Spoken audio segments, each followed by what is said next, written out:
All right, this is kind of a continuation of a previous video. I thought I would go ahead and tell you the whole story of the time I met an MK Ultra trainer.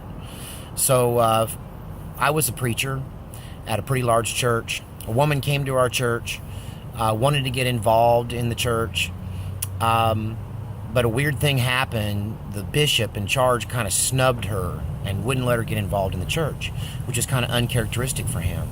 So I asked him about it. He was pretty cryptic about why, and he actually did tell me that it was because he felt like she had mental issues and he couldn't go into it.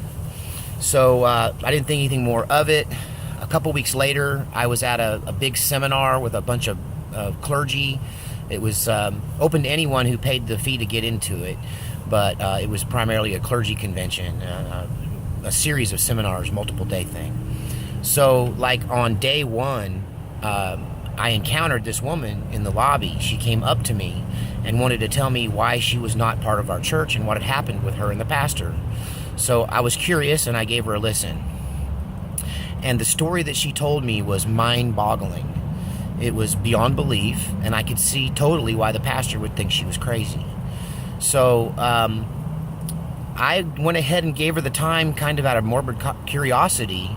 And, you know, at the end of this 4 hours I spent with this woman, I decided if she was crazy, she was the most special kind of crazy I'd ever seen.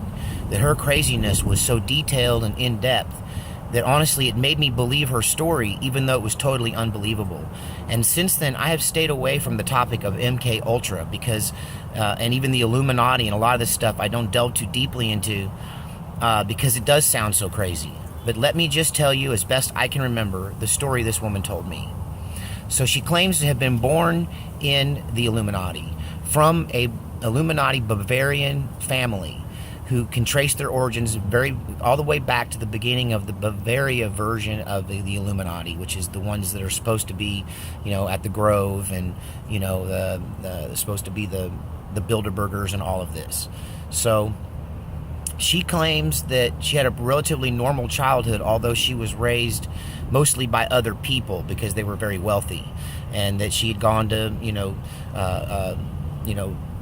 were they off to parochial school or whatever, not parochial school, but private school, and that she didn't live at home and didn't know her parents much until she was 13. When she was 13, she was taken, she says, to Rome, where they walked through a series of catacombs under the city and hallways and passageways underground until they ended up in an Illuminati room, like a cathedral or a satanic church. And she claims that the Illuminati are Satanists, that this is all about Satanism. And what she described was a big, giant, round area with 13 thrones encircling this area. And the 13th throne was empty.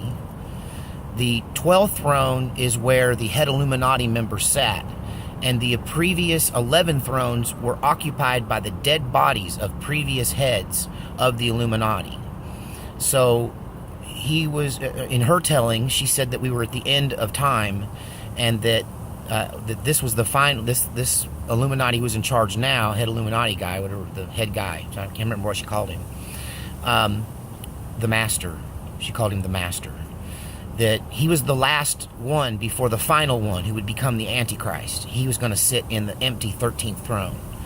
So in this circle, she said, was a pentagram and candles, and she was laid on a ceremonial altar at the center of this.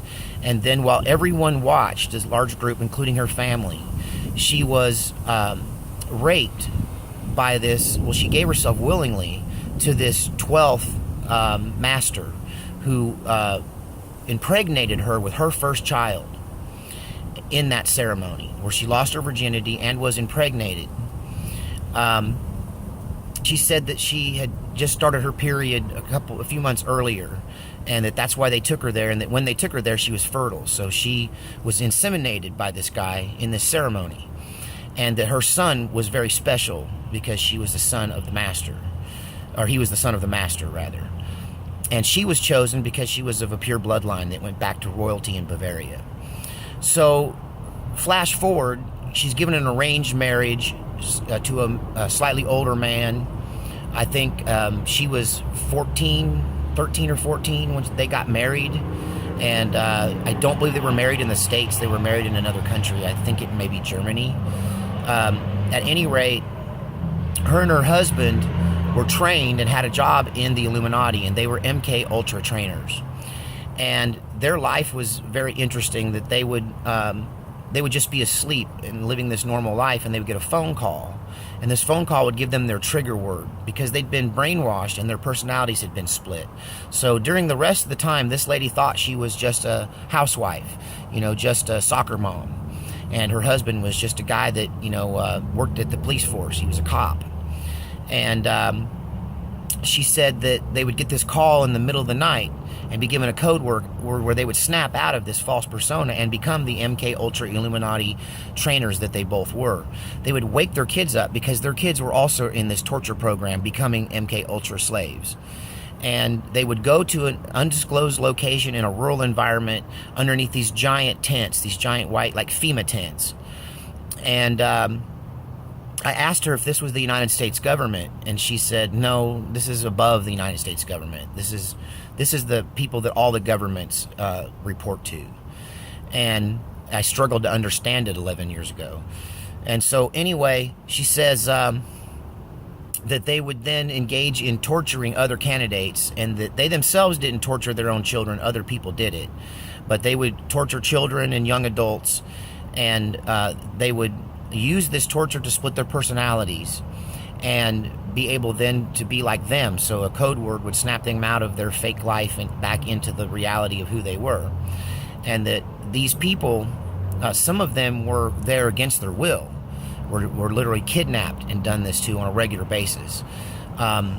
So at first she was in charge of torturing, and it was her job to torture other people. And I tried to probe her heart about how that made her feel, and I could see that at one time she had no conscience, but at some point she grew one. So, it bothered her now, but she admitted that it was her job then and didn't bother her a bit, that it was part of what the big picture was. So they would train these people, and when they got them to where they could turn them on and off like that, then they would start giving them weapons training, martial arts training, firearms training, and eventually she was promoted out of torture into firearms training. And she claimed to be an expert firearms expert. And being a gun guy myself, I queried her during that 4 hours, and I believe that she was very well knowledgeable, even more knowledgeable than I am about military-grade weapons. She knew a lot about automatic weapons and the various forms they come in. So, at any rate, being a curious guy and being a little scared from her story, I went straight to, okay, so what is the end game? Why are you training all these people? What do you intend to do with them? And she, in no uncertain terms, said, oh, they're going to overthrow every government on earth and create a one world government and take over. We've been planning it for hundreds of years. And it took a long time to build the infrastructure. And we've been training around the clock. Now, keep in mind, this was 11 years ago. She said, we've been training around the clock. She said, we may only train once or twice a month, but there's somebody training somewhere every night. And that there are thousands and thousands and thousands of MK Ultra mind control slaves who are trained assassins who live amongst ordinary people and are, in fact, completely unaware most of the time of who they really are until they're woken up. And that the way I said, well, how are they going to roll this out? The American people aren't going to stand for this. What about the National Guard and the veterans? And she said, they have no idea what's coming for them. When we do this, it's going to happen so fast. And I said, well, tell me how it goes. And she said, okay, here's the plan. The plan is there will be some event or series of events that will create so much chaos in the world, so much that even the police, I said, what about the police?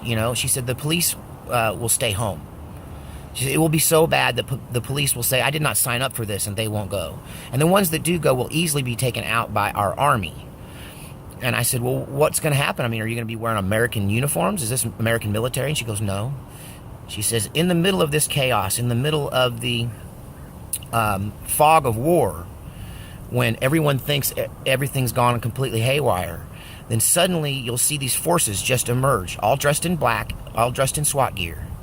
She said they will be driving, all look-alike black SUVs, and they will look and sound and act very official. And they will just simply claim that they are now in charge and everyone should do as they say. They will claim that they are part of a new government that has been established for the purpose of dealing with the said situation. And that the police would either work with them or be quickly eliminated if they didn't.